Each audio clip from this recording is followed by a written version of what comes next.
అందరికీ వందనాలండి. ప్రకటన గ్రంథం 13వ అధ్యాయాన్ని చదువుకుందాం. మరియు 10 కొమ్ములను 7 తలలను గల యొక్క క్రూరమృగము సముద్రంలో నుండి పైకొచ్చుట చూచితిని. దాని కొమ్ముల మీద 10 కిరీటములను, దాని తలల మీద దేవదూషణకరమైన పేర్లను ఉండెను. నేను చూచిన ఆ మృగము చిరుతపులిని పోలి ఉండెను. దాని పాదములు ఎలుగుబంటి పాదముల వంటివి, దాని నోరు సింహపు నోరు వంటిది. దానికి ఆ ఘటసర్పము తన బలమును, తన సింహాసనమును, గొప్ప అధికారమును ఇచ్చెను.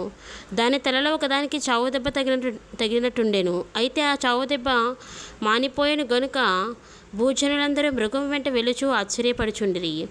ఆ మృగమునకు అధికారం ఇచ్చినందున వారు ఘటసర్పమునికి నమస్కారం చేసిరి. మరియు వారు, ఈ మృగముతో పాటి ఎవడు, దానితో యుద్ధం చేయగల వాడెవడు అని చెప్పుకొనుచు ఆ మృగమునకు నమస్కారం చేసిరి. డంపపు మాటలను, దేవదూషణలను పలుకు ఒక నోరు దానికి ఇయ్యబడెను. మరియు 42 నెలలు తన కార్యము జరుపున అధికారము దానికి ఏర్పాటాయెను. గనుక దేవుని దూషించుటకును, ఆయన నామమును, ఆయన గుడారమును, పరలోక నివాసులను దూషించుటకును అది తన నోరు తెరిచెను. మరియు పరిశుద్ధులతో యుద్ధం చేయను, వారిని జయింపను దానికి అధికారం ఇయ్యబడెను. ప్రతి వంశం మీదను, ప్రతి ప్రజ మీదను, ఆయా భాషలు మాట్లాడేవారి మీదను, ప్రతి జనం మీదను అధికారం దానికి ఇయ్యబడెను. భూనివాసులందరూ, అనగా జగత్తుత్పత్తి మొదలుకొని వధింపబడి ఉన్న గొర్రెపిల్ల యొక్క జీవగ్రంథమందు ఎవరి పేరు వ్రాయబడలేదో వారు ఆ మృగమునకు నమస్కారం చేయుదురు.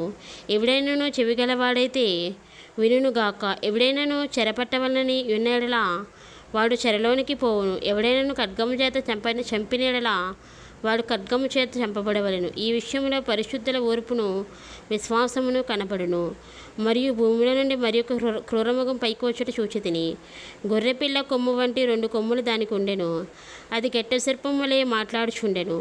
అది ఆ మొదటి క్రూరమృగమునకున్న అధికారపు చేష్టలన్నీయు దాని ఎదుట చేయుచున్నది. మరియు చావు దెబ్బ తగిలి బాగుపడి ఉన్న ఆ మొదటి మృగమునకు భూమియు దానిలో నివసించేవారును నమస్కారం చేయనట్లు అది బలవంతము చేయుచున్నది. అది ఆకాశం నుండి భూమికి మనుషుల ఎదుట అగ్ని దిగివచ్చినట్టు గొప్ప సూచన చేయుచున్నది. కత్తి దెబ్బతిని బ్రతికిన ఈ క్రూరమృగమునకు ప్రతిమను చేయవలనని అది భూనివాసులతో చెప్పొచ్చు.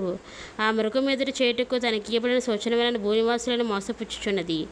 మరియు ఆ మృగము యొక్క ప్రతిమ మాట్లాడినట్లును, ఆ మృగము యొక్క ప్రతిమకు నమస్కారం చేయని వారిని హతము చేయనట్లును ఆ మృగము యొక్క ప్రతిమకు ప్రాణమిచ్చుటకై దానికి అధికారం ఇయ్యబడెను. కాగా కొద్దివారు కానీ, గొప్పవారు కానీ, ధనికులు కానీ, దరిద్రులు కానీ, స్వతంత్రులు కానీ, దాసులు కానీ అందరూ తమ కుడి చేతి మీదనైనను తమ నొసటి అందైనను ముద్ర వేయించుకున్నట్లును ఆ ముద్ర, అనగా ఆ మృగం పేరైనను దాని పేరిట సంఖ్య అయినను గలవాడు తప్ప క్రయవిక్రయములు చేయుటకు మరి ఎవరికైనా అధికారం లేకుండానట్లును అది వారిని బలవంతము చేయుచున్నది. బుద్ధి గలవాడు మృగము యొక్క సంఖ్యను లెక్కింపనింబు. అది యొక్క మనుష్యుని సంఖ్యే. ఆ సంఖ్య 666. ఇందులో జ్ఞానము కలదు. ఆమేన్.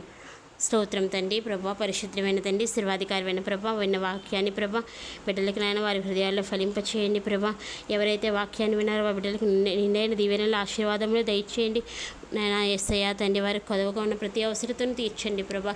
నాయన యేసయ్య, నీకే స్తుతులు స్తోత్రాలు. నీ వచ్చే చివరి గడియల్లో ఉన్నాం కాబట్టి నీ రాకడలో ఎత్తబడగలిగే ధన్యతను మాకు దయచేయండి. ప్రతి ఒక్కరికి రాకడ సిద్ధపాటును దయచేయండి దేవా. నీకే స్తుతులు స్తోత్రమును చెల్లించుకుంటూ నీ కృపా, నీ కాపుదల మా అందరి మీద ఎల్లప్పుడూ ఉంచమని దేవాది దేవుడివని యేసు నామములో వేడుకుంటున్నాం తండ్రి. ఆమేన్. ఆమేన్.